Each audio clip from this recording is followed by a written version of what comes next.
Bienvenidos. Esperamos que los talleres y la conferencia que hemos tenido hasta hoy durante la jornada les estén resultando muy enriquecedores.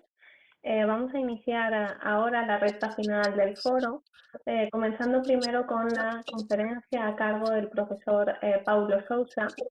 Él ha sido una de las piezas clave para el desarrollo de este foro como miembro del comité de gestión de la red EMS. Y seguro que muchos de ustedes ya le conocen de ocasiones anteriores y por supuesto porque hemos tenido el placer de contar con él durante la inauguración y también en uno de los talleres sobre métricas en segundas víctimas. No obstante, para quienes todavía no habéis tenido la oportunidad de conocerle, el profesor Paulo Sousa es profesor en la Escuela Nacional de Salud Pública de la Universidad Nova, donde es además el coordinador del Máster en Salud Pública. También es coordinador internacional de calidad en salud y seguridad del paciente y desde junio del año pasado, en 2020, coordina el Centro Colaborador de la OMS para la Educación, Investigación y Evaluación de la Seguridad y la Calidad Asistencial. En la conferencia de hoy nos va a hacer un recorrido por las estructuras de seguridad del paciente para desembocar, como no podía ser de otra manera, en el fenómeno de la segunda víctima durante la era COVID. En estos días nos habéis planteado si era posible hablar de segundas víctimas de la pandemia para referirnos a los profesionales y creo que hemos podido reforzar esa idea de que el concepto de segunda víctima cobra todavía más sentido, si cabe, cuando hablamos de esta situación de crisis sanitaria. Antes de dar paso al profesor Paulo, me gustaría compartir con ustedes el saludo que nos ha enviado el doctor Ezequiel García Elorrio del Instituto de Efectividad Clínica y Sanitaria de Buenos Aires. Como algunos de ustedes ya conocen, es un profesional muy comprometido con la calidad asistencial y la seguridad del paciente, siendo uno de los máximos referentes en Latinoamérica en esta materia. Además, recientemente ha sido elegido como presidente electo de ISCUA. Sin más dilación, os dejo con las palabras del doctor Ezequiel.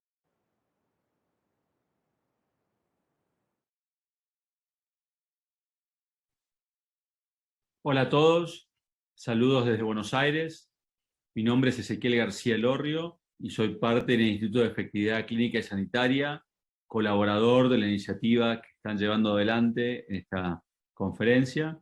Y a pedido de Pepe Mira, simplemente mencionarles que desde Latinoamérica consideramos muy importante poder desarrollar iniciativas que apoyen a los trabajadores de la salud en el contexto de la pandemia, especialmente por circunstancias relacionadas con el estrés, el cansancio y hasta eventualmente, digamos, compromiso de su salud mental en largo plazo.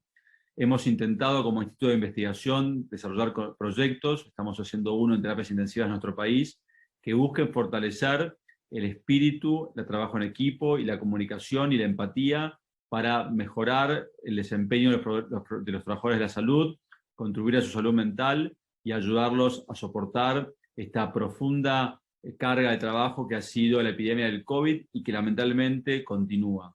Nuestra región, como ustedes saben, lamentablemente tiene deficiencias estructurales en su sistema de salud que no han podido ser resueltas, por supuesto, en la pandemia y que han afectado enormemente a trabajadores de la salud en la región, tanto en salud mental como en aspectos muchas veces que les ha costado la vida.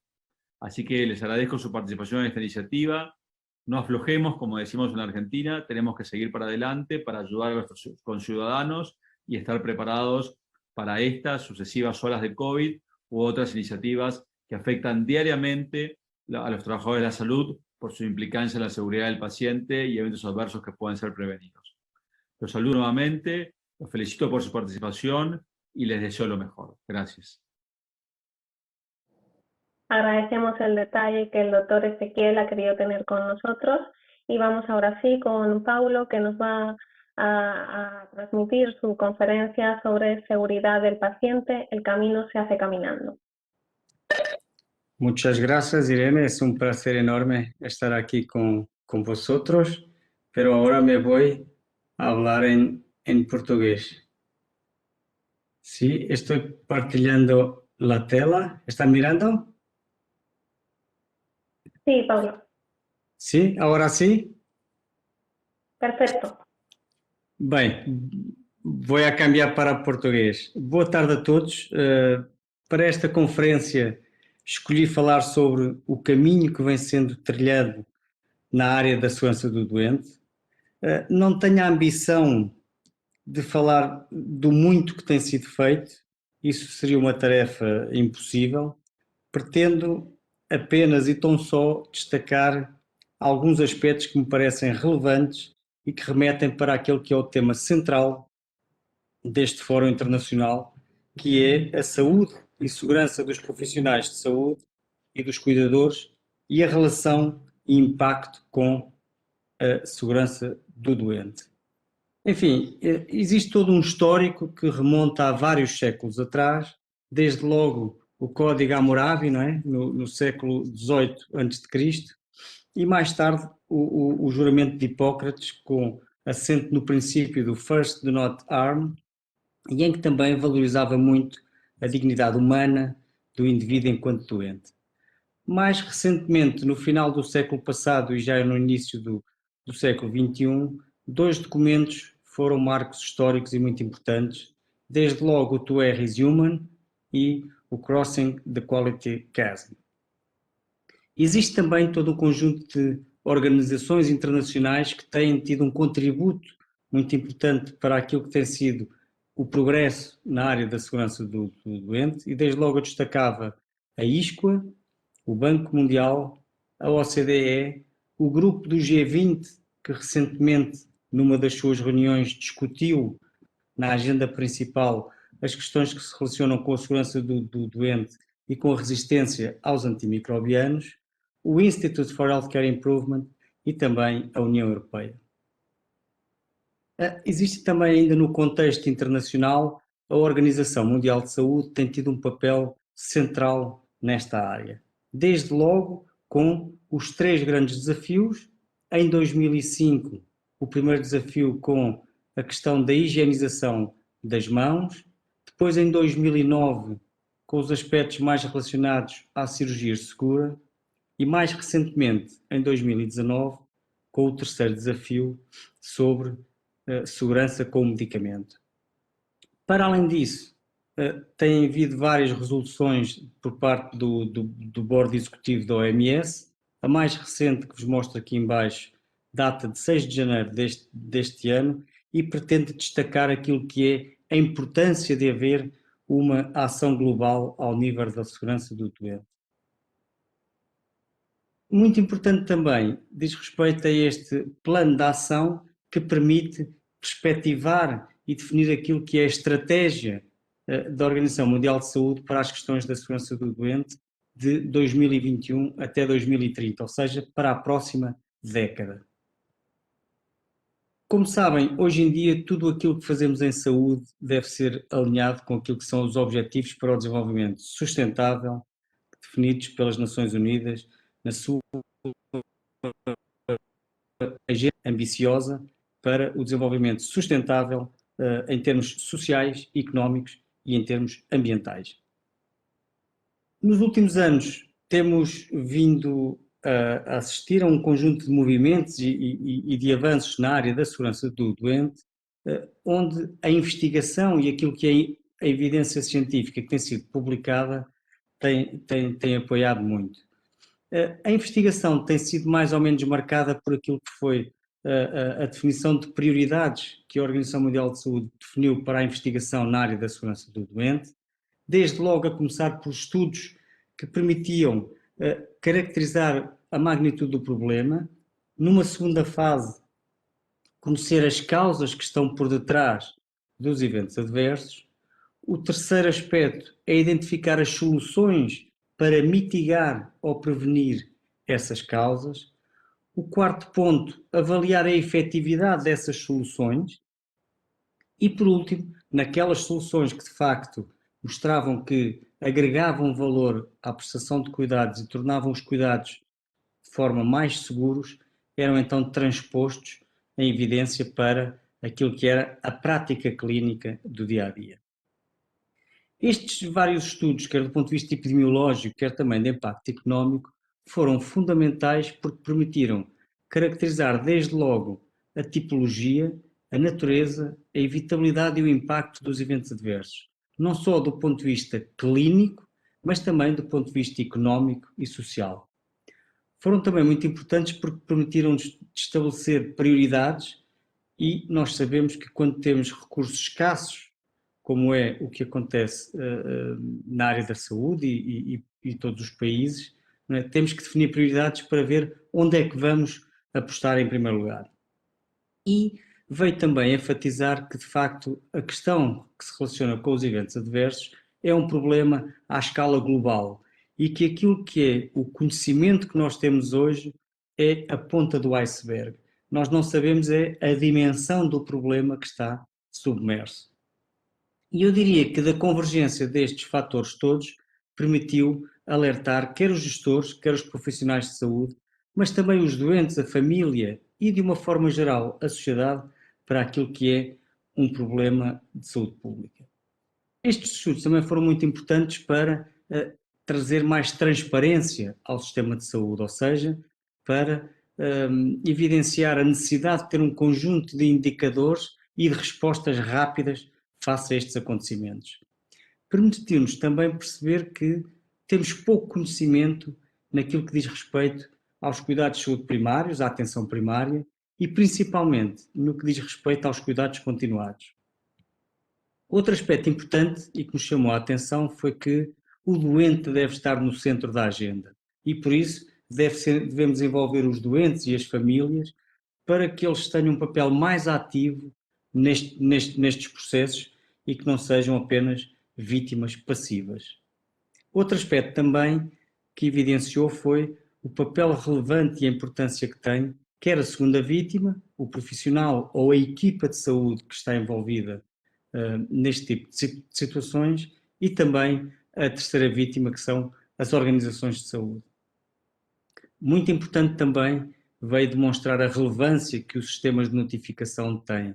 É fundamental notificar não só os eventos adversos, ou seja, aquilo que causa impacto, dano no doente, mas também os near misses, os quase erros. Porquê? Porque nos permite aprender sem ter o prejuízo de ter o dano. E por último, e não menos importante, veio também, estes estudos vieram também destacar a importância de se avaliar a cultura de segurança, na medida em que isso nos permite detectar quais são as áreas frágeis e com isto definir programas de melhoria.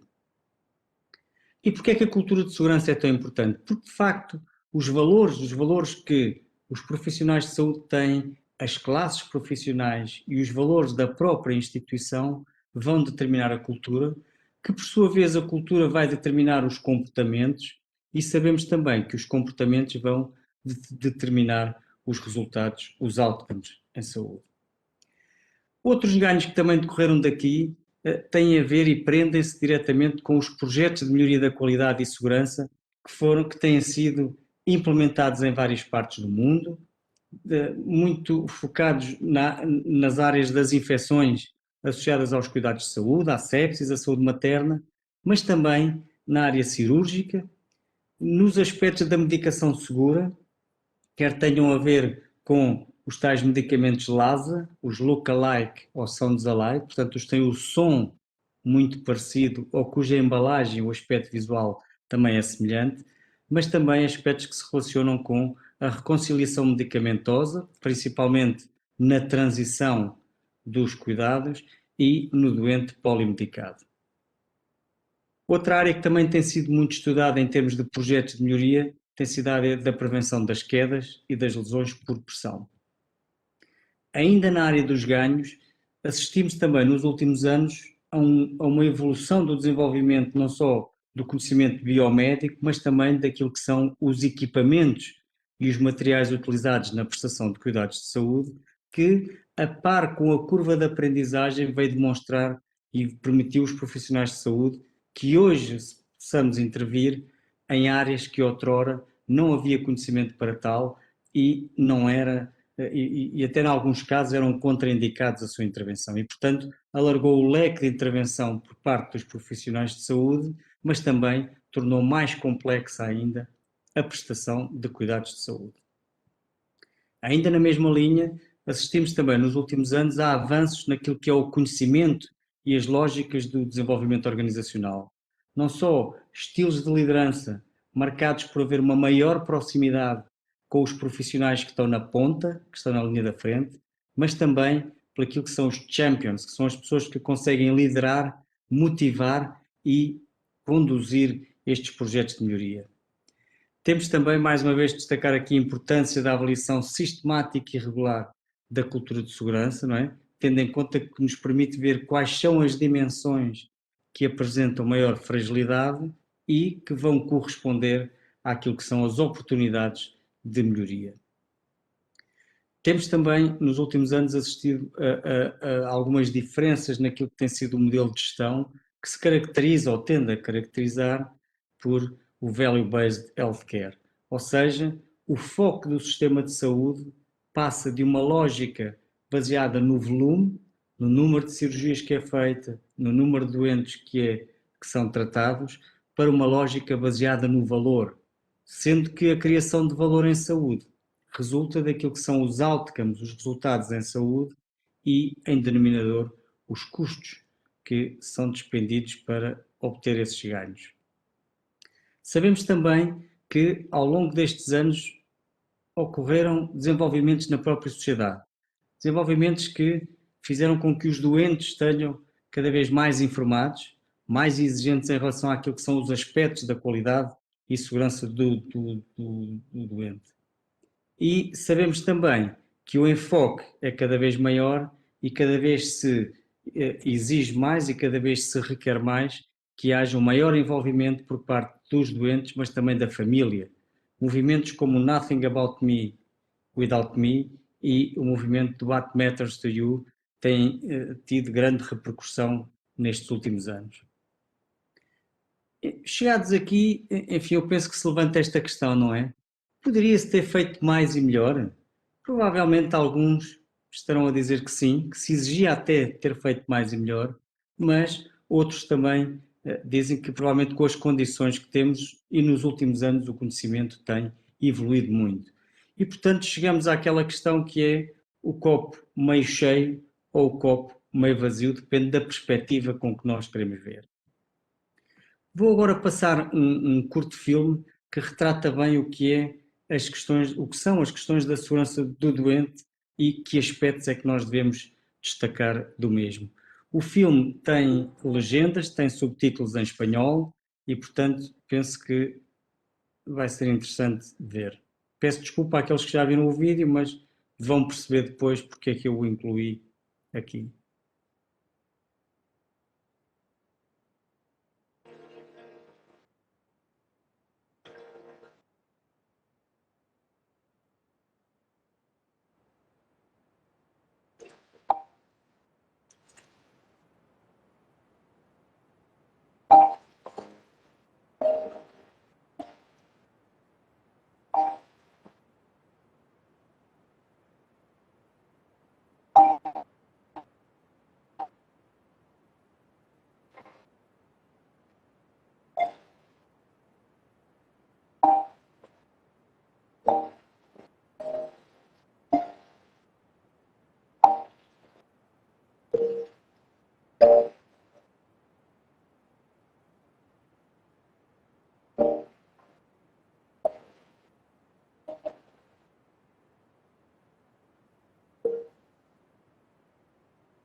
Seguramente que este vídeo, enfim, desperta vários sentimentos e até a vontade de comentar, mas eu vou-me focar em dois aspectos fundamentais para esta apresentação. O primeiro é que temos aqui pessoas, indivíduos, que tratam, que cuidam de indivíduos, portanto, seres humanos. Seres humanos profissionais de saúde que são falíveis, como o James Reason diz, portanto, temos as tais condições ativas, não é? Como o stress, o cansaço, o burnout e outros fatores do dia-a-dia, que desenvolvem a sua atividade em ambientes e em sistemas que nem sempre reúnem as melhores condições para prestar cuidados seguros, as tais condições latentes. E por outro lado, temos doentes, pacientes vulneráveis, não é? Fora do seu contexto e de facto quando contactam um hospital ou uma qualquer instituição de saúde, fazem-no sempre num quadro de grande vulnerabilidade, não é? Preocupações em relação ao seu estado de saúde, em relação àquilo que a sua família também está a sentir e num clima de grande incerteza, de medo, que é pautado pela assimetria de informação, que todos sabemos, e muitas vezes aquilo que temos nos doentes é que nem sempre tem o grau, o nível de literacia em saúde que nós desejávamos.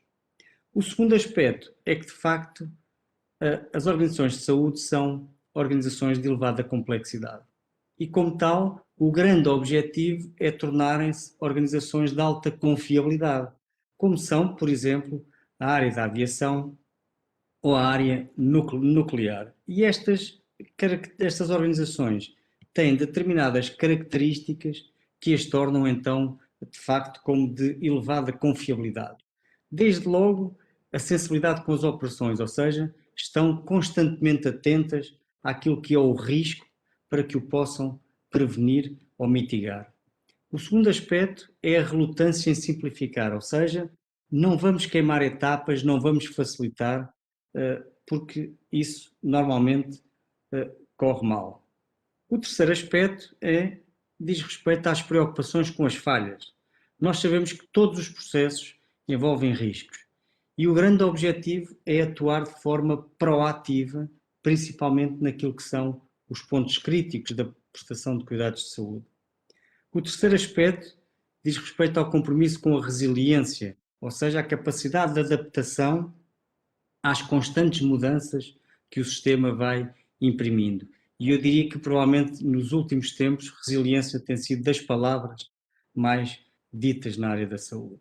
E por último, e não menos importante, a questão da tomada de decisão ter que ser feita com base no conhecimento que é gerado pelos sistemas de informação e que é analisado pelos profissionais de saúde. E depois, no meio de tudo isto, temos a pandemia por Covid-19, que foi decretada pela Organização Mundial de Saúde há pouco mais de um ano. E, de facto, a pandemia veio criar, eu diria até num curto espaço de tempo e de uma forma crescente, uma enorme pressão, quer nas organizações de saúde, quer nos profissionais de saúde, não é? Criando também ou arrastando consigo aquilo que é um clima de desconhecimento, porque pouco se sabe em relação à doença, à sua evolução e até à abordagem terapêutica que se deve ter, mas também um clima de elevada insegurança, incerteza, receio, medo e também a necessidade de mudança e consequente adaptação constante.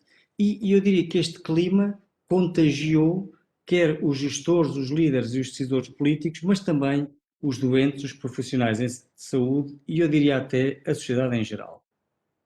Existe então esta necessidade de mudança e de adaptação, que é feita a vários níveis. Desde logo a liderança deve ter maior preocupação em definir prioridades. O segundo deve estar visível, e uma forma de estar visível é fazer aquilo que se chama as walk-arounds, ou seja, ir aos serviços, ir à linha da frente, mostrar aos profissionais de saúde que se preocupa com aquilo que é a ação deles, com o que é que eles estão a fazer e que podem contar sempre com o apoio dos líderes. O terceiro aspecto, cabe à liderança criar as condições necessárias.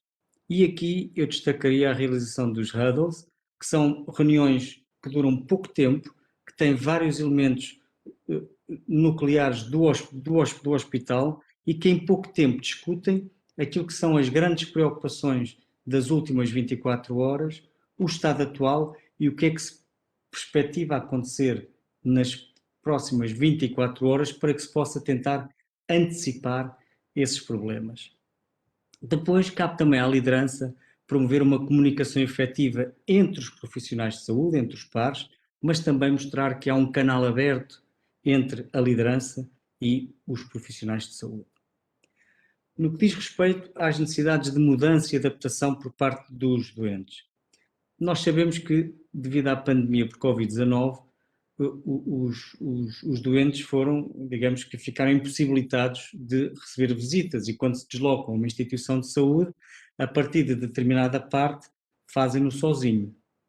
Acentuando-se desta forma a questão do isolamento e os níveis de ansiedade e receio, porque deixam de ter esse aporte, essa parceria, esse apoio do familiar ou amigo que pudesse acompanhar. Depois temos também a questão da barreira dos equipamentos de proteção individual, não é? Os profissionais de saúde, devido à pandemia, para se proteger a eles próprios e para proteger outros doentes, não é? Usam os EPIs que, como sabem, alguns são quase tipo escafandros, não é?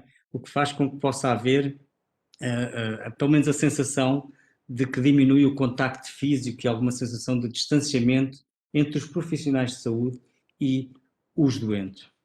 E isto veio, digamos assim, a criar ainda um ambiente de maior receio e maior complexidade, portanto há circuitos doente de Covid e doente não Covid, e sabemos também que muitos doentes adiaram a sua ida ao hospital por receio da pandemia e agravando assim o seu estado de saúde, e quando contactam com as instituições de saúde já o fazem num estadio da sua doença mais avançado e, portanto, num nível de maior gravidade. No que diz respeito às organizações de saúde, bem, as organizações de saúde tiveram que, em pouco tempo, redesenhar e continuar a redesenhar processos e circuitos, não é? Desde logo os circuitos Covid-19 e não Covid, não é? Os covidários, que nós chamamos em Portugal, mas passou também, por exemplo, pela transformação de espaços, por exemplo, unidades de cuidados intermédios em unidades de cuidados intensivos, algumas salas de bloco operatório que passaram a unidades de cuidados intensivos, ou pelo menos a receber doentes nessas condições, e algumas enfermarias passaram a ser enfermarias dedicadas só aos doentes Covid. Portanto, houve aqui, num curto espaço de tempo, de redesenhar processos e fazer estas alterações todas. Depois também assistimos a uma alteração na procura, ou seja, por conta da pandemia, houve uma redução da procura, porque, como referi há pouco, os doentes atrasam a ida, não é? E vão adiando a ida ao hospital e, portanto, até não poderem mais e, portanto, aparecerem no tal estadio da sua doença mais avançada e mais grave. Ao nível dos cuidados de saúde primários, da atenção primária, aquilo que se promoveu, pelo menos aqui em Portugal, foi evitar a ida dos utentes às unidades e, portanto, promoveu-se muito aquilo que são a teleconsulta, o contacto telefónico ou por e-mail, e os médicos de medicina geral e familiar e os médicos de saúde pública passaram a centrar aquilo que é a sua atuação nos rastreios epidemiológicos, no acompanhamento dos doentes Covid-19 que não necessitaram de internamento e, mais recentemente, naquilo que é o plano de vacinação. Do lado dos profissionais de saúde e cuidadores, aquilo que nós assistimos foi, então, de facto, a uma sobrecarga de trabalho e um aumento da pressão emocional, não é? Num clima de grande incerteza, porque, de facto, pouco se sabe e pouco se sabia inicialmente sobre a doença, sobre a forma como ela evoluía, sobre a melhor abordagem terapêutica, mas também um clima de receio, não só por si, mas também pelos familiares que estão em casa e, portanto, com quem eles têm que contactar sempre que regressam a casa. Por outro lado, também isto é agravado com a intensidade das atividades e das condições de trabalho, não é? Eu referi há pouco equipamentos de proteção individual que, de facto, a pessoa parece estar mesmo dentro de um escafandro, está bem? E atuar em doentes com situação clínica que, de facto, existe pouco conhecimento e não se sabe, enfim, bem, ou pelo menos ao início não se sabia bem, enfim, o que fazer para inverter a situação.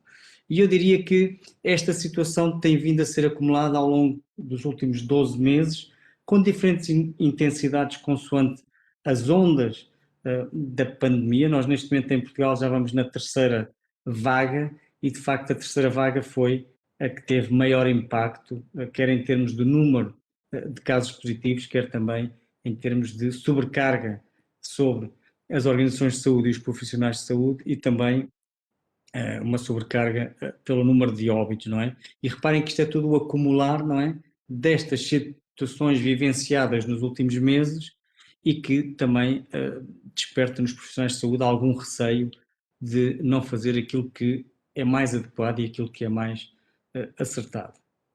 E eu diria que este conjunto de pontos que eu acabei de escrever vieram evidenciar ainda mais a necessidade que os profissionais de saúde têm de suporte pelos pares, pela liderança e até da própria organização através da definição de um plano de apoio a estes profissionais. Exemplos de resposta, porque, enfim, temos tido alguns sucessos. Eu podia passar aqui vários exemplos, mas destaquei só 3 exemplos de 3 países diferentes que eu conheço. Em Portugal, houve vários hospitais que fizeram, mas eu destaco aqui este desenvolvido pelo Gabinete de Segurança do Doente do Centro Hospitalar Lisboa Central, que criou logo ao início uma linha de atendimento, de informação e orientação técnica no que diz respeito às normas e aos progressos que ia havendo em termos de conhecimento sobre a Covid-19.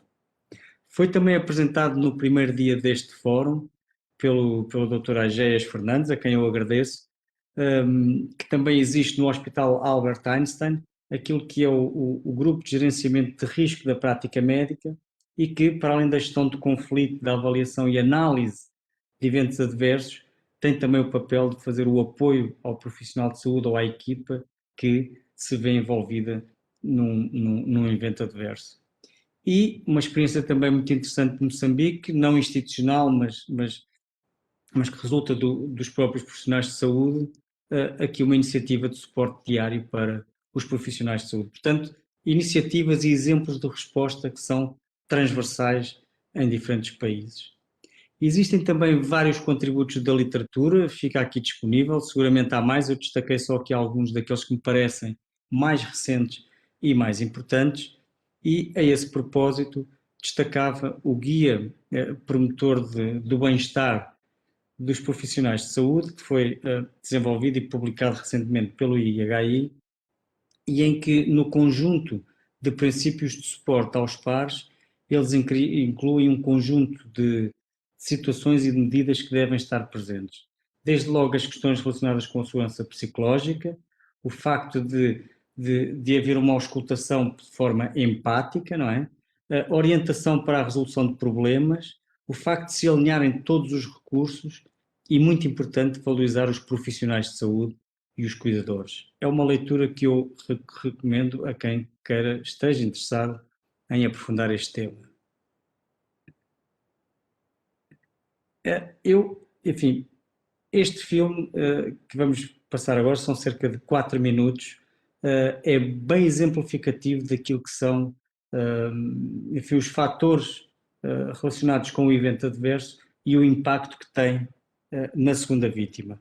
É um relato na primeira pessoa de uma mãe cujo filho acabou por falecer num hospital e que eu gostava que prestassem atenção porque de facto tem tudo a ver com aquilo que tem sido falado, apresentado e discutido aqui neste fórum. Eu peço desculpa que não tem subtítulos em espanhol, não tem legendas, tem só em português, mas dá para perceber seguramente. My 20-month-old son had just died in one of the country's leading hospitals. On Thursday, he was sick, and on Tuesday, he was dead.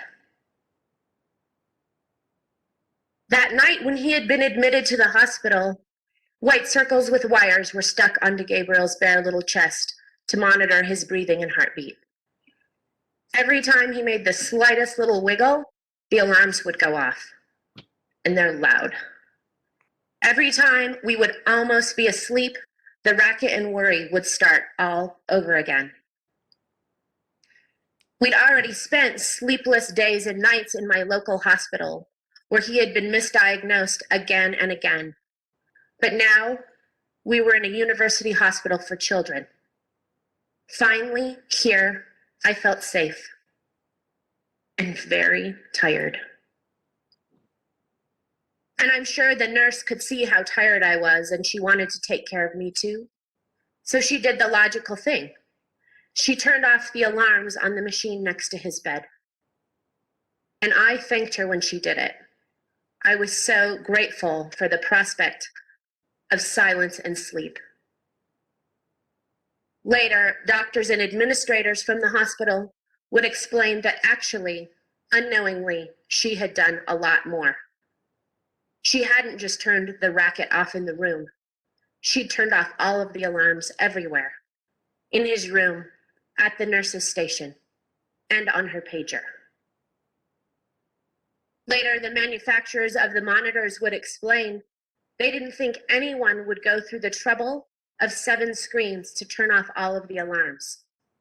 So they didn't include a failsafe to stop her. They were wrong. So when Gabriel's heart stopped beating, there was no sound, just quiet. Nothing woke me until several minutes had passed and I was being jerked awake and the room filled with people and panic. Imagine if you were that nurse, if you had done what she had done.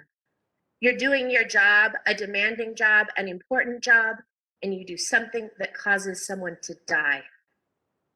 A beautiful child dies because you think you're doing a good thing. Then your shift is over, and you have to look his mother in the eye and tell her goodbye. And the next day, you're expected to go back to your job, carry on, go about your business, all the while hoping and trusting that nothing else terrible happens. I could never do that job.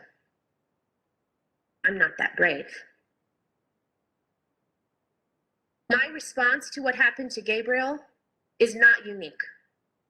Like most people who have experienced errors in medical care, we want 3 things. We want an honest, transparent explanation of what has happened. We want a full apology, and we want to know and see that changes have been made to ensure that what has happened to us never happens to anyone else. Unlike what we can see nightly in television courtroom dramas, people don't immediately seek lawyers. We want answers, not money. People hire lawyers because they feel deceived and abandoned. It is a very emotionally and financially expensive last resort that none of us want to do. And the thing is, we all make mistakes. It's just that for most of us, the consequences are pretty small. I don't hit the submit button in my online banking account, and the power company gets paid late and I get a little fee. Or I forget that on Wednesdays, school gets out early, and my daughter's annoyed when I'm late to pick her up. I'm annoying, so pretty used to that. We all know that the power company doesn't expect a whole lot from me. And I hope my daughter knows that though I may be late, she also knows I'm always going to be there. But we expect so much more from people in medicine. We trust them with what we value the most, our lives and our loved ones, and then expect impossible perfection.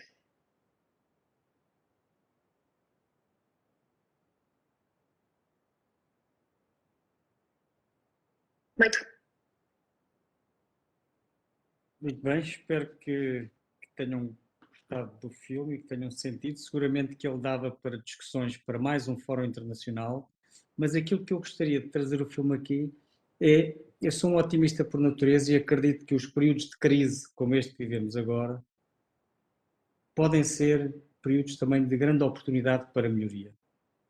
E, se me permitem, antes de terminar a minha apresentação, eu gostaria de citar 3 poetas escritores, o primeiro espanhol, referindo que o caminho faz caminhando, e de facto na segurança doente já temos todo um caminho, todo um trajeto feito, e pela frente muito mais, temos um espaço para melhorar muito interessante, e portanto é com o contributo de todos nós e com este tipo de reuniões em que todos podemos partilhar e todos podemos aprender e ensinar. A segunda frase de um escritor português, mas que viveu muitos anos em Espanha, o José Saramago, e que tem uma frase muito interessante que é: não tenhamos pressa, ou seja, em segurança do doente e nas questões da segunda vítima, de facto temos que fazer as coisas com calma, planeada, mas não percamos tempo, porque tempo são vidas, são recursos que são desperdiçados e que podem ser usados de uma forma mais efetiva. E por último, uma frase que, na minha opinião, enfim, vai de encontro àquilo que é a gênese da segurança do doente e permite até classificá-la ou defini-la de uma forma muito interessante, e que é uma frase do Fernando Pessoa, e que diz que, eu poderia acrescentar antes, em segurança do doente e na segunda vítima, nós devemos esperar pelo melhor, mas estar preparados para o pior. Esta deve ser a regra. Enquanto estava a preparar esta apresentação, deparei-me com uma frase que, essa sim, eu diria que seria a frase que poderíamos utilizar para descrever aquilo que foram os assuntos que nós tratamos neste Fórum Internacional. E começo por uma imagem, se bem se lembram, uma celebração religiosa do Papa Francisco, na Praça de São Pedro, no Vaticano, sozinho, porque a pandemia assim o exige, e esta frase eu acho que é potente. Somos todos frágeis, todos iguais, todos preciosos. E é por isso que as questões da segurança do doente e da segunda vítima são tão importantes e, de facto, devem constar e pautar aquilo que são as prioridades dos próximos tempos nas nossas organizações e nos nossos países. Muito obrigado pela vossa atenção. Nos has ofrecido un excelente repaso por el recorrido de la seguridad del paciente y también para terminar hablando, ¿no?, del impacto que ha supuesto la pandemia COVID para las organizaciones sanitarias y especialmente para los profesionales sanitarios como segundas víctimas. No tenemos apenas tiempo, pero quisiera trasladarle las felicitaciones por parte de los asistentes y una única pregunta, ya digo, para que la responda muy brevemente, que nos comenta si la pandemia de COVID, que ha provocado estragos en los sistemas de salud, ¿cómo podríamos procurar un buen trabajo en equipo? ¿Vale? Aun cuando existen situaciones que lo impidan, como la falta de personal, de PIS. O facto de que a pandemia, enfim, para além de todos os problemas e situações que veio criar, eu acho que teve um aspecto positivo, que foi destacar que as questões da saúde são de facto muito importantes, e tão importantes que podem inclusivamente parar a economia, não é? E portanto esta questão que em saúde pública nós já usamos muito, que é a saúde em todas as políticas, não é?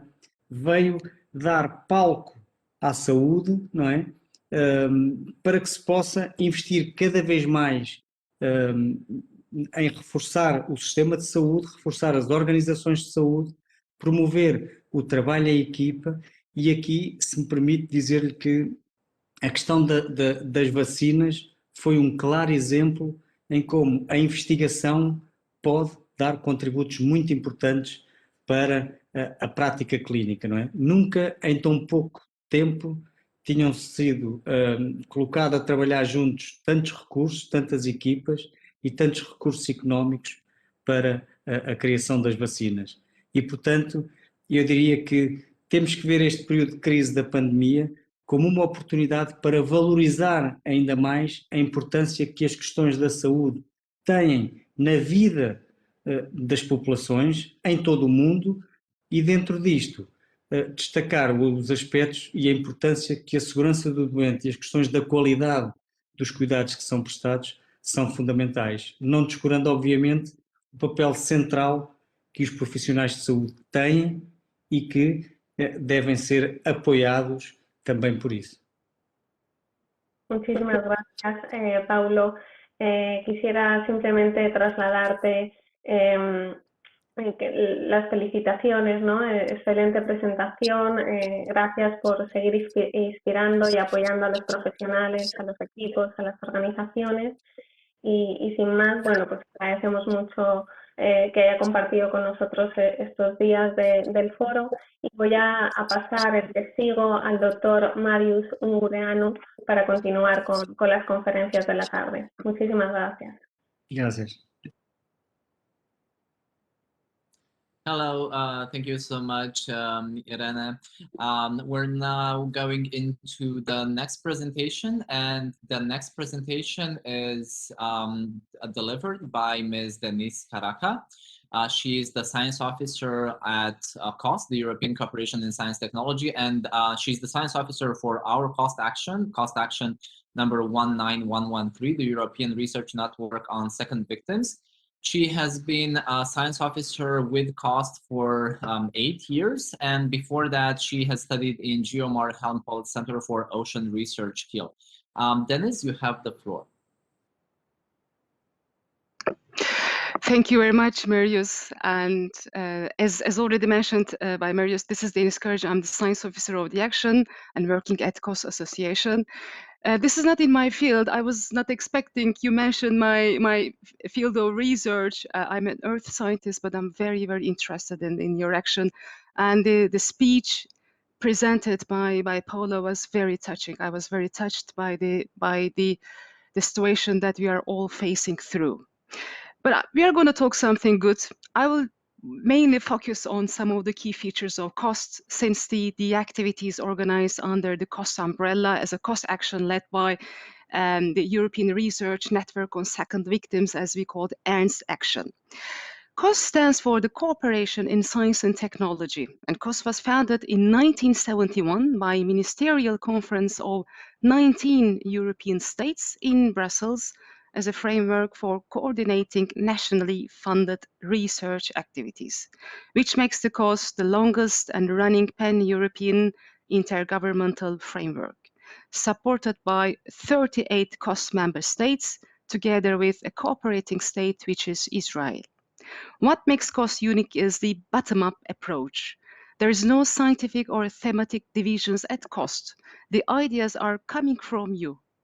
And needless to say, every idea is a good idea, which highlights the one of the key strengths of cost as openness, because it is literally to open all science and technology. We have number of actions running in trans, multi, and interdisciplinary. We have number of proposals. We are just evaluating and checking the quality collected from the last collection.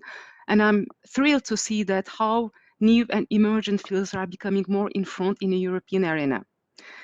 And it's open to all partners. We usually talk about research or researchers, but the participants are not limited to academia. We have a number of action participants represented by small to medium-sized enterprises at management committee level, many participants from public organizations, international organizations, and NGOs. So there is no any limit. And all career stages. We have, again, a number of actions led by young researchers. We have a definition for that: early career investigators, a researcher within the 8 years of experience after the completion of a PhD. It has nothing to do with the biological age, but the number of years of experience in the field. So COST will continue to promote the capacity building. COST proposals are always initiated by the COST member states. This is one of the key aspects. But any other country can join the network during the lifetime, such as Argentina, such as some of the South American countries, and many others. So COST platform, an umbrella, is open to the world. There is only one limit, which is the mutual interest. As long as there is an interest, there is no any limit. COST has only one mission. It is to contribute to the strengthening Europe's research and innovation capacities by enabling breakthrough scientific developments, which are COST actions. COST has received a €300 million budget for the 7 years of framework for Horizon 2020 of the European Commission. That's where our budget comes from, which in turn distributed to the actions. The budget from the Horizon 2020 comes from two different pillars: the inclusive, innovative, and reflective societies, and the spreading excellence and widening participation.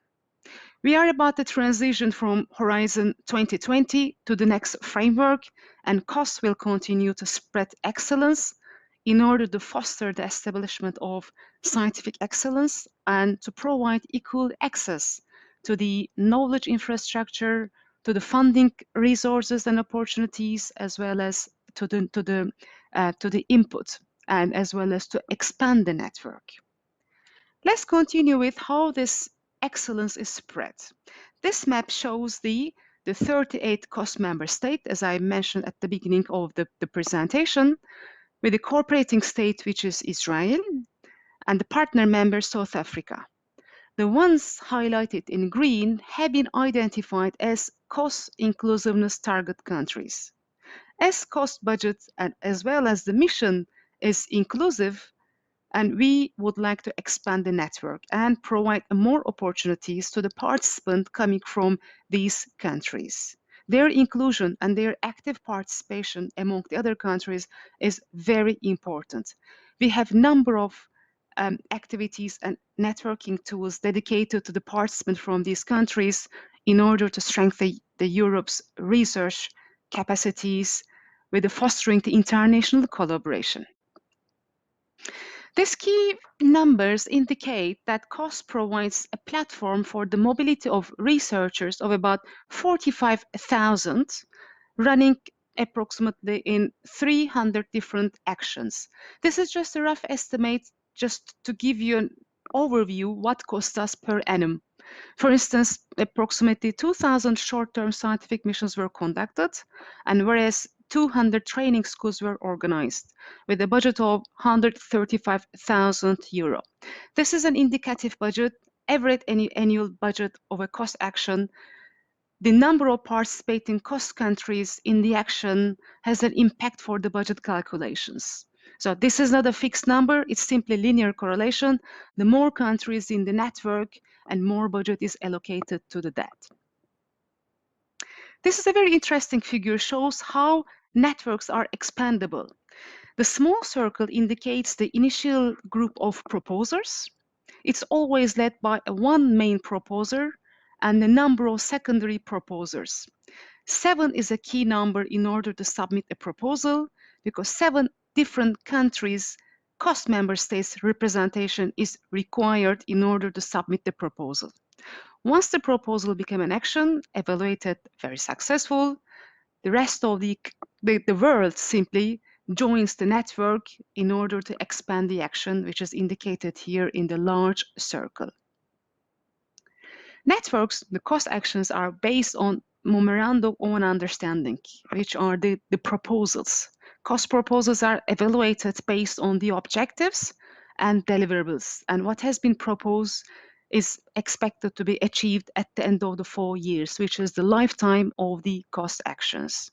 As mentioned, 7 countries' signature is required in order to submit a proposal as well as start as an action once the proposal receive a grant for the next 4 years.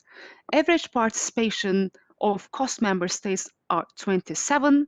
However, we have number of actions represented by 39 cost member states and beyond, and the number of international partner countries, as a good example in the action of Ernst.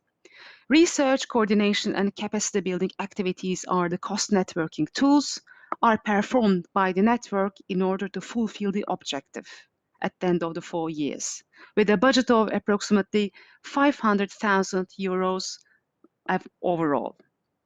But this can be higher, it can be lower. Simply the number of countries determines the budget allocated to the actions. Cost actions are structured with the management committee and the number of working groups. Working group varies between 3 to 6, and the management committee is composed of the members who are appointed by the cost national coordinator of their respective countries. It is led by an action chair and the vice chair, and who are elected at the first management committee meeting. Grant holder institution is elected among the management committee and represented by an admin from the grant holder scientific representative, as we call. Grant holder institution, as we call, is the bank of the actions. Cost only provides and allocates the fund to the actions and transfer the installment to the grant holder institution in order for them to perform the actions administration. So they are responsible for sending out the invitations and reimburse the incurred expenses. And working groups are led by the leaders who are also elected at the first management committee meeting among the management committee members. There are a number of horizontal activities who are represented and coordinated by their leaders. For instance, one of the leadership positions include short-term scientific mission coordinator, who receives the application for the exchange visit. Science communication manager is responsible for dissemination and communication, the action for a further audience and a larger audience. For instance, we have announced your action, network the activities and the international forum and conference via the science communication manager. ITC conference grant manager is responsible for the receiving the applications and also shortlisting the conference grant from the applicants of the ITC conferences in order to participate in international conferences worldwide. You see that the Cost Association administration is a bit stand. We provide the full support to the network as a whole, but I myself, for instance, as a science officer at COST, liaising with the action chair and vice chair, and the administrative officer of an action is liaising with the grant holder scientific representative, who are the interface between the action, their network, and the Cost Association. Management committee is responsible for the achieving the MOU objectives, which were defined at the proposal stage and expected to fulfill, as mentioned, at the end of the 4 years. This is the main goal of the cost actions. And supervise the funds, how to spend the budget and how to perform the activities within a per annum, within a given grant period, and responsible for the coordinate, implement, and manage the action. And each COS member state is represented by 2 members who are appointed by the COS national coordinator. Management committee task is not only limited to the strategy or work and budget plan, financial management, but also the LASSO membership. For instance, newcomers, non-COS countries approval are always initiated by the management committee and finally considered and approved by us. Any other membership countries, not only to the COS and non-COS countries, but also the working groups or reporting COS actions are monitored by the external expert, and management committees expected to summarize a document in order to tell us their achievements for us to monitor and the ongoing activities. Networking tools are limited, but we have a number of flexible networking tools.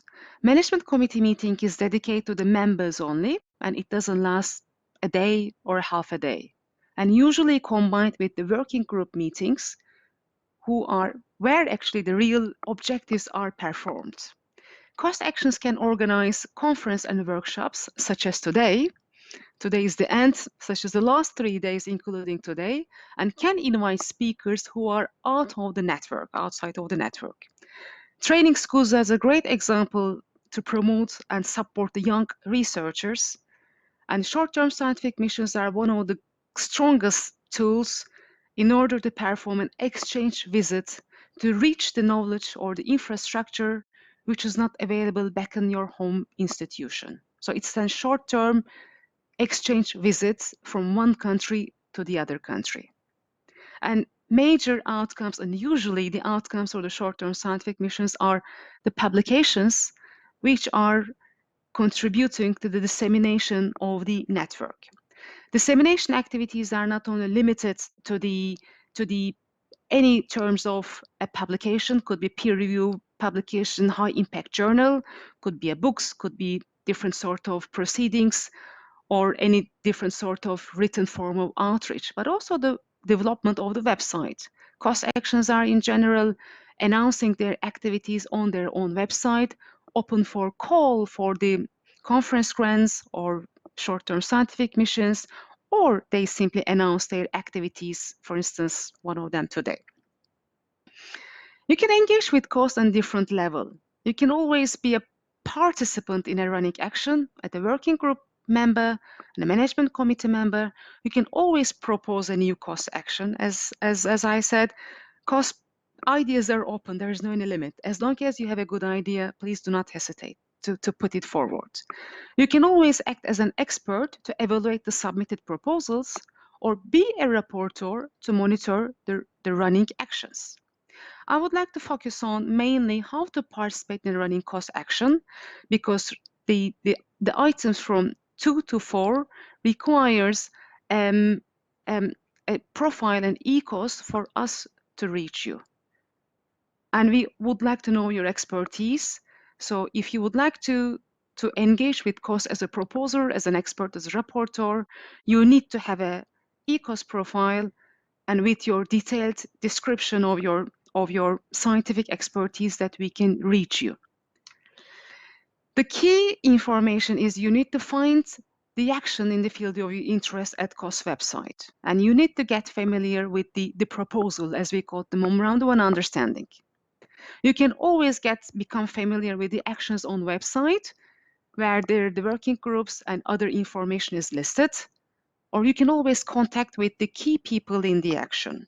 I will briefly go through how you can find the action in our website. This is our domain, www.cos.eu. I picked the ERNST action for today.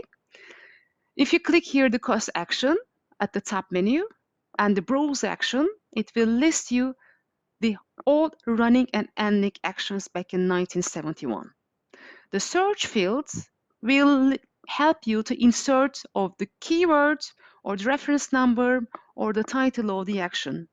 And when you shortlist the number of actions, please do not hesitate to click, which will lead you to description of the action, which is the abstract of the proposal, together with the main contacts of the action. Here is listed the action chair, the vice chair, science communication manager, and myself, an administrative officer of the action. Please do not hesitate to contact any of us at any point if you would like to become a part of the action. If you scroll down at the bottom of the page, you will see two key documents. Memorandum of Understanding is the one that you need to become familiar to understand what COST action is doing. If you click the next tab, Parties, it will lead you to the number of COST member and non-COST member countries participating in the action. If you scroll down bottom of the page, you will see the list of non-COST countries. And the start of the action and end date of the action is very important for you to find out the duration of the action. If you would like to become a part of the action towards the end, it might not be very beneficial. But since the action has already started, if you're talking about heirs, maybe it is the time. If you click the next tab, the management committee, Dennis, may I kindly ask you to try to wrap up Yes. in 1 to 2 minutes? Thank you. It's my last two slides. If you click the last, the management committee, it will lead you the contact details of the management committee members, as well as the leadership positions. The action chair, leaders of the working group, grant holder scientific representative, science communication manager, and short-term scientific coordinators listed here. Please do not hesitate again to get contact with us in order to participate in the action. My final slide and word will be, just COST is full about opportunities.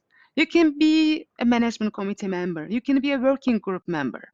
You can conduct a short-term scientific mission, apply for a conference grant. You can be a trainee or trainer in a training school, or you can attend the conferences and workshops organized by Actions or international conferences in worldwide. So please take this opportunity today. Thank you very much. Thanks so much, Dennis. And now we're moving to the next presentation and next presenter. And our next presenter is Nikhil Gupta.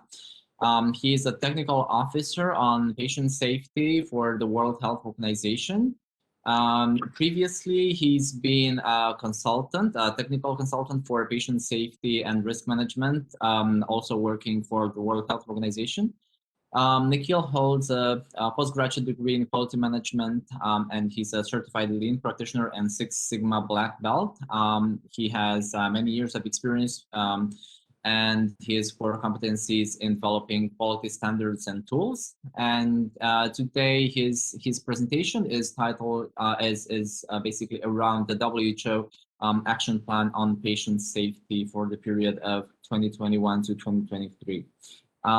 Nikhil, you have the floor. Good evening, everybody, and just let me arrange the presentation. Yeah. So, hola, good evening, and thank you very much for giving me this opportunity on behalf of World Health Organization to present that what WHO and the global health community is doing for health worker safety.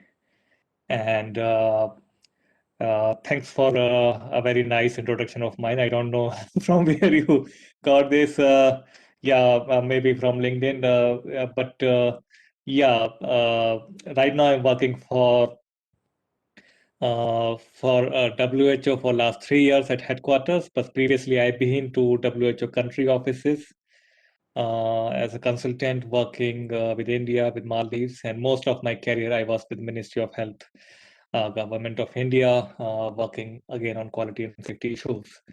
I think this is the last presentation of today, this workshop, and I will be focusing on some of the WHO publications and the programs focusing on health worker safety.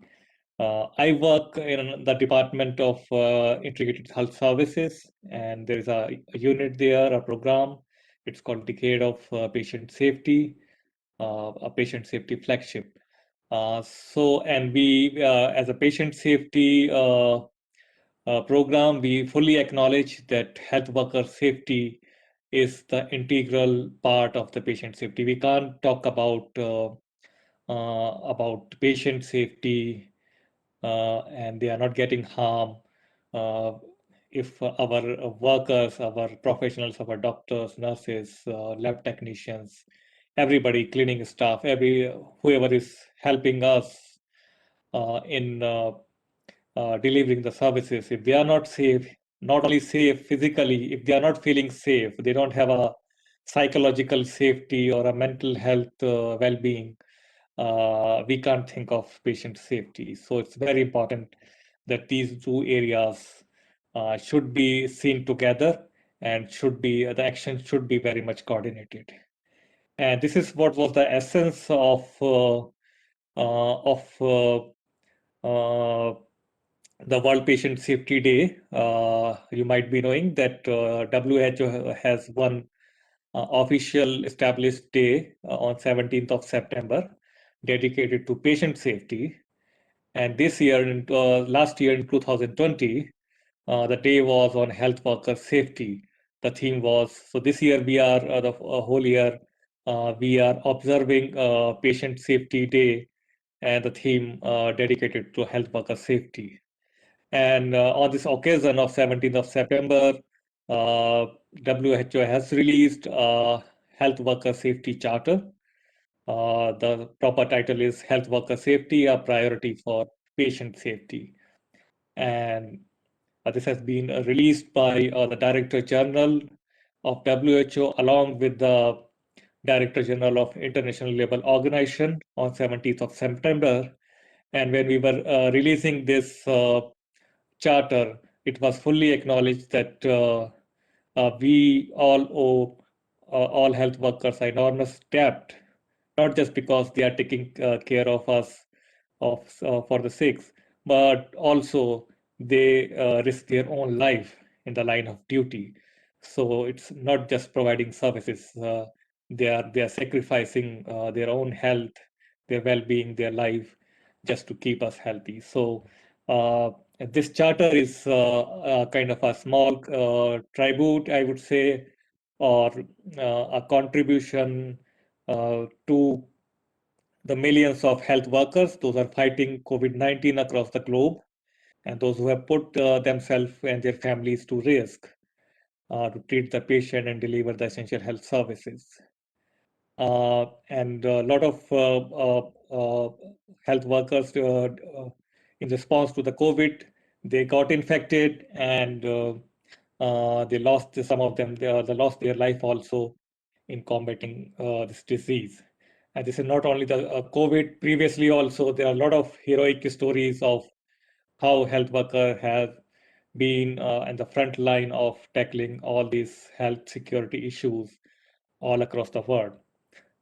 So this charter, and it's very much acknowledged that in the charter, as well as this data is now available, that around 14% of COVID cases reported to WHO are amongst health workers. And 1 of 4 health professionals are reporting depression and anxiety due to COVID-19. Not COVID-19 only, kind of the pressure, the stress, the increased workload, and of course the social stigma. Sometimes we have heard a lot of these stories because you're working in a hospital, so you can't get a house, or your neighbors are not. So we have both kind of stories where health workers have been praised like heroes, but there are stories of where they have been stigmatized also. So that is a very, very important fact, and we all know that we can replenish a lot of other things. If there's a breakdown of equipment, there's a stock out of medicines, we can replenish them. But a trained health worker, it's not easy to replenish them, to replace them. It takes a lot of time, and it's a human capital. So it's not that easy to we must protect them from all kind of eminent risk in the healthcare settings as well as in the overall society. So this was the theme of the charter, And as we all know that there are a lot of occupational hazards to health workers. Of course, in the COVID response as well as earlier also, they have been in the forefront, and a lot of time they face violence, physical assault. Because of the long working hours, they could be facing some anxiety, depression, and then a lot of health workers, especially nurses and the ward attendants, those who are lifting heavy equipments or moving the patient, they face for the kind of a, during the long hours, they can develop musculoskeletal disorders. Sharp injuries have been a big risk, and a lot of that we are talking about. 14% of health workers have even they have been exposed to COVID-19 during this pandemic only. So there are a lot of risk, and we all acknowledge them. And on acknowledging all these risk, the WHO is calling for actions to the governments as well as the international and global health agencies, labor organizations, and all other stakeholders.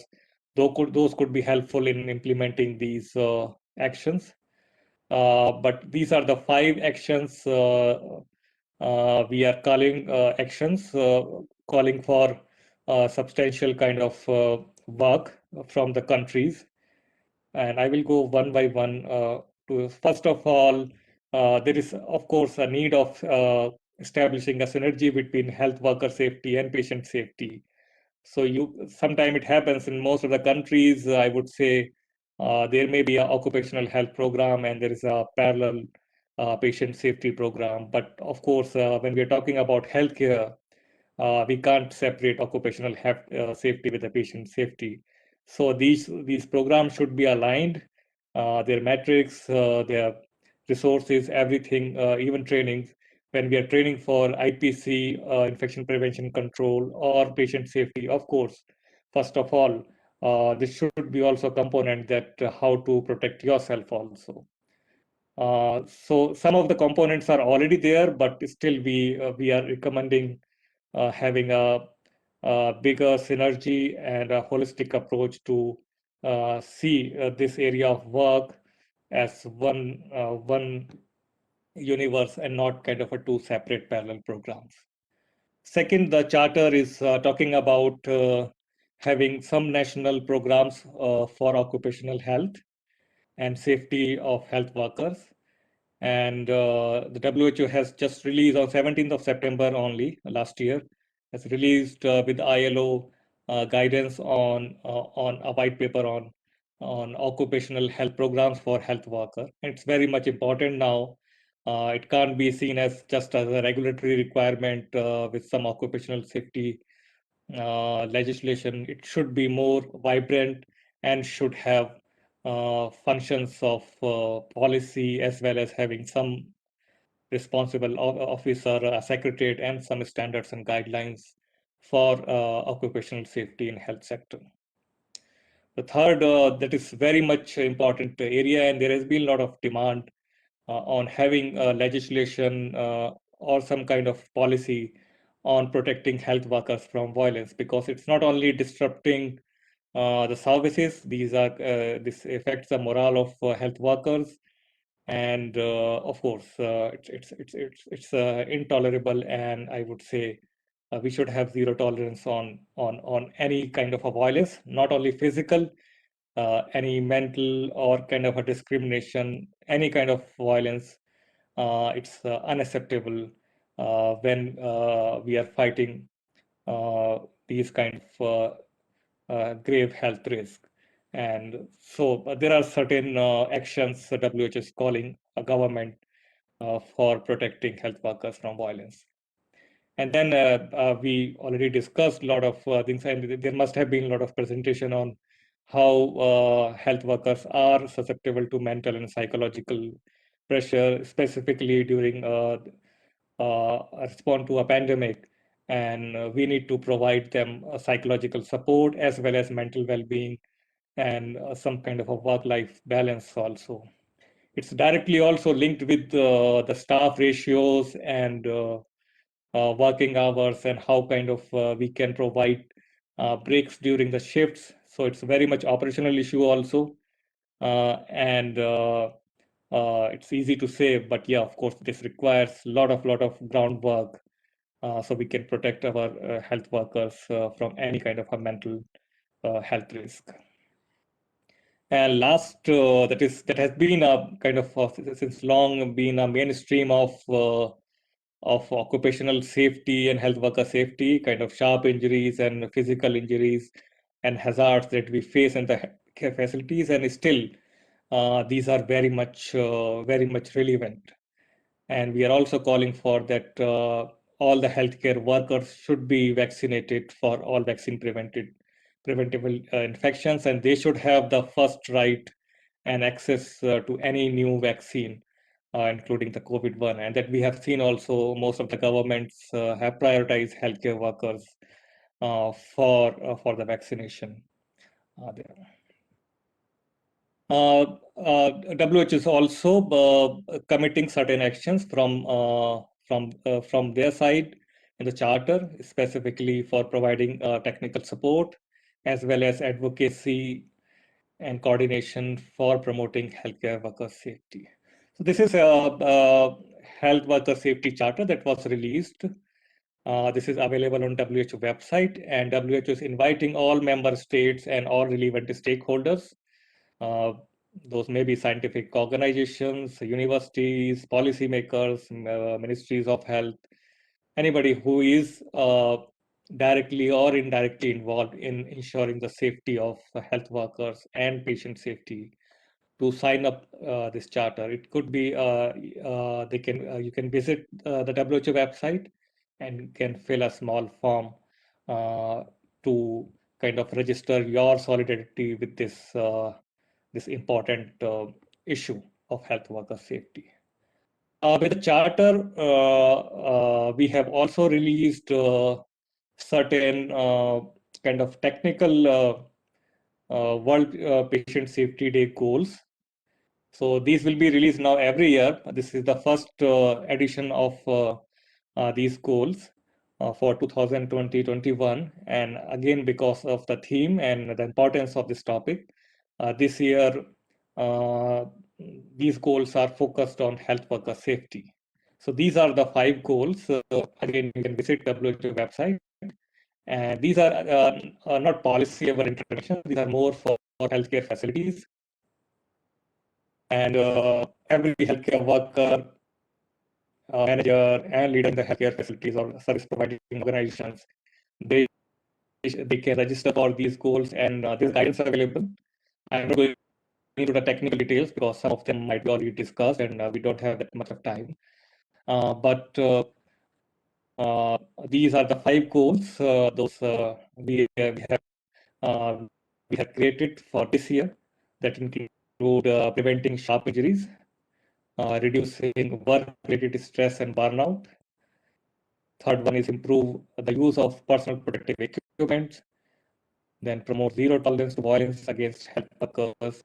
And the 5th one is report and analyze the serious safety-related incidents. There is a guidance available for all these goals, how to implement them, what are the WHO resources available, and how to even monitor them. Again, you can go to the World Patient Safety Day website at the WHO, and you can register for these goals.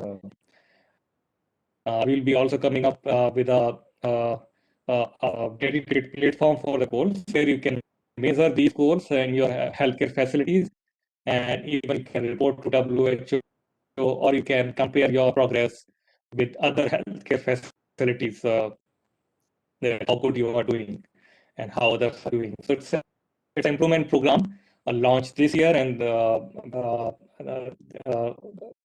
theme of this year, health worker safety, is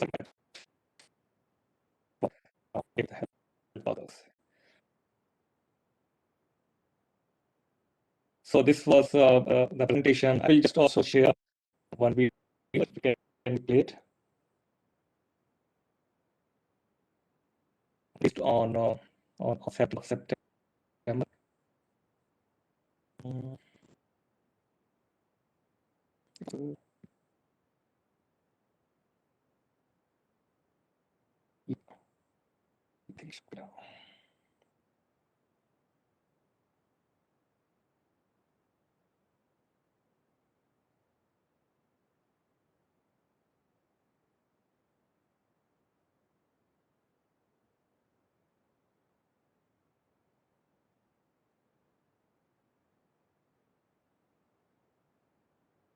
Where am I?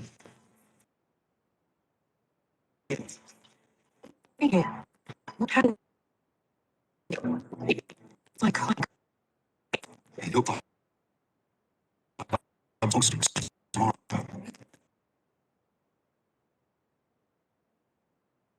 Give in.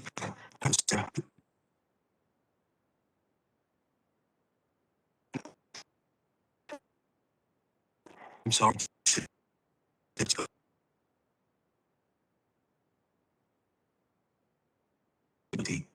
You'll stable dead cat.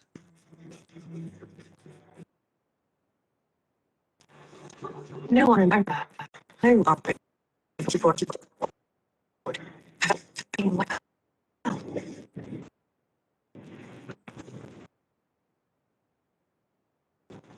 I also never about reading a text. Where am I? Keep waiting. Wait. Is it from?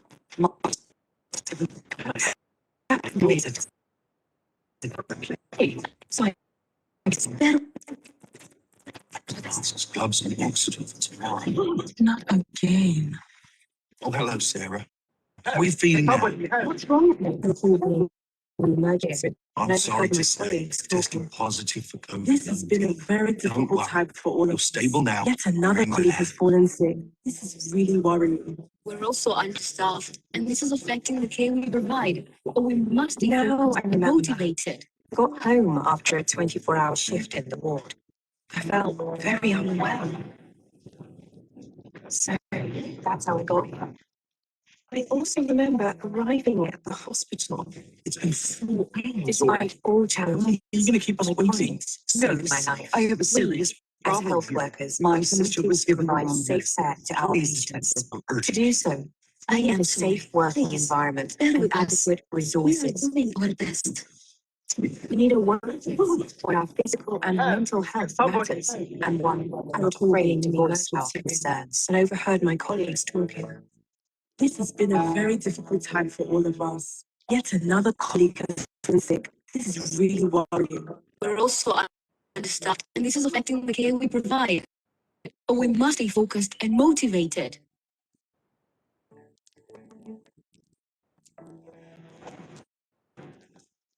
So that's how I got here.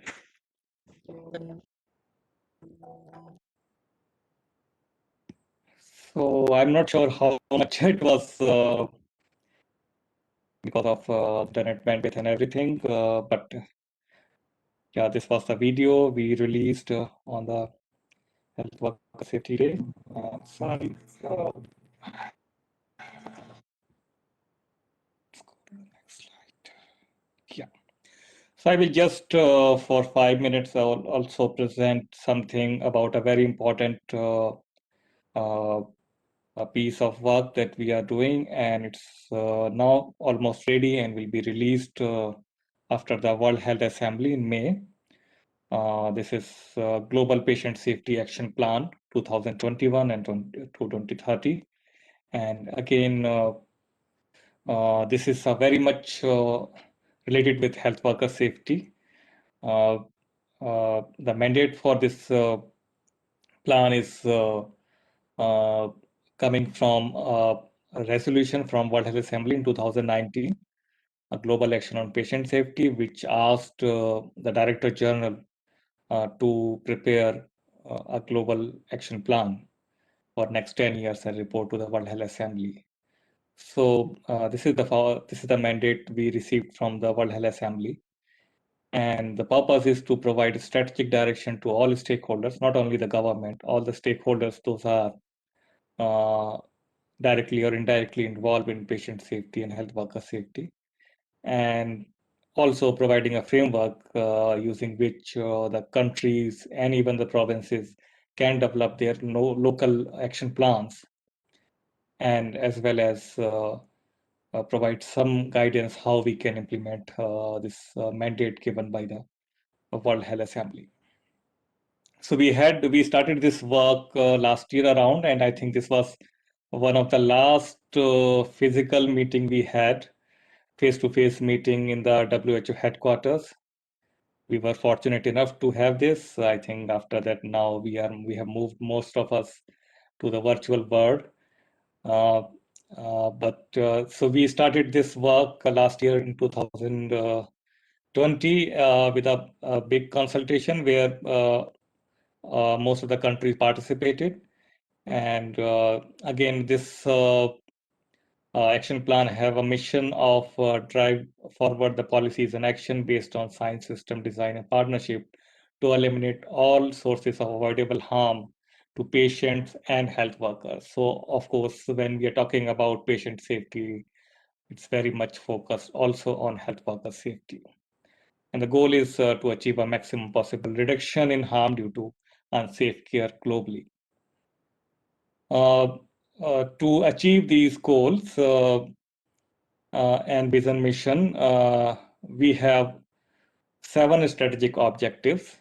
Those are on having policies for zero patient harm, having high reliability systems, safety of clinical processes, patient and family engagement, health worker education, skill and safety that we are talking today, information and research, and synergies, partnership, and solidarity across the globe.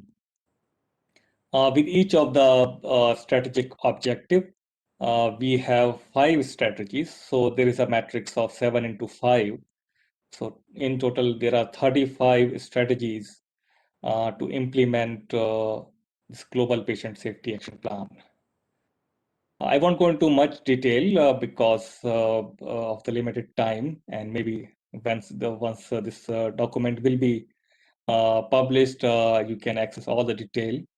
But the first strategic objective is regarding having policies, having national policies, program on patient safety, how to mobilize resources, and have the standards for licensing and accreditation based on patient safety.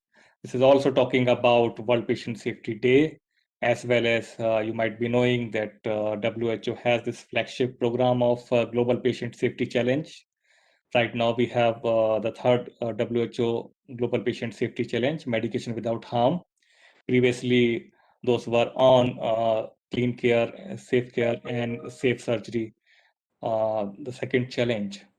The second strategic objective is more about the governance system, having high reliability organizations, having a safety culture of a no blame culture, a good governance mechanism, and incorporating patients' human factors in the health system design and resilience.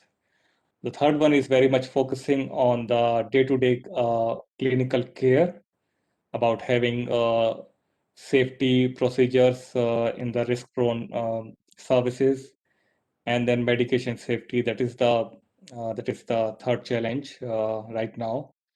Infection prevention and control. That is the most visible and one of the most high risk for ensuring the patient safety. Safety of medical devices, medicines, and vaccines. And very important, patient safety in primary care, because mostly when we think about patient safety, it's only about hospitals and big centers. But now there's a lot of evidence that around 40% of all the harm is coming from primary healthcare. So it's very important to focus on primary healthcare also.